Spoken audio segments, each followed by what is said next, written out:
اما چی شده دکتر؟ لطفاً شما آروم باشید خانم. آخه چرا چی شده؟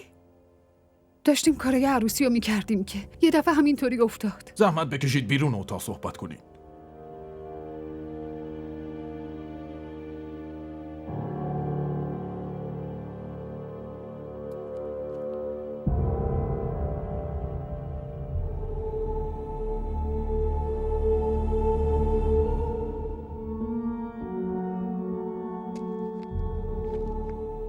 هوری،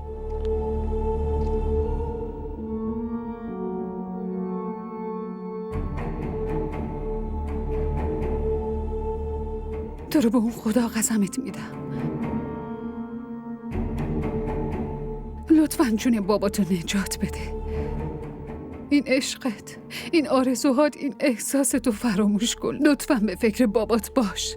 تو رو خدا. مامان شما اصلا حرف منو نمیفهمی. هرچی به توضیح میدم بازم هوری حرف بذار به پات بیفتم ولی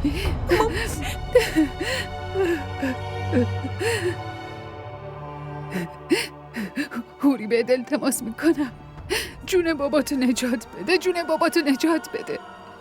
به پات میافتم هوری، جون باباتو نجات بده، جون باباتو نجات بده هوری، جون باباتو نجات بده، جون باباتو نجات بده.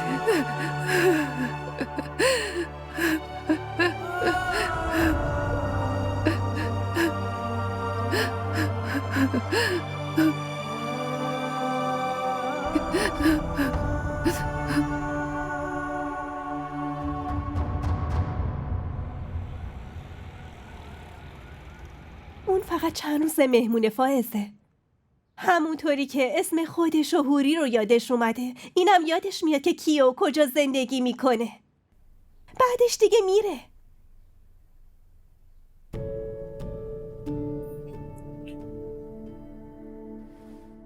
ولی زندگی من و تو باید ادامه پیدا کنه فائزه.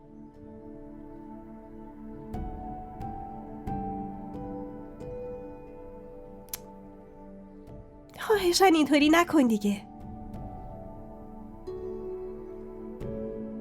بعدشم مردم چه فکری میکنن؟ اگه خودمون اینطوری فکر کنیم دیگه مردم چه فکری میکنن؟ خیلی رو داری، تقلید کار.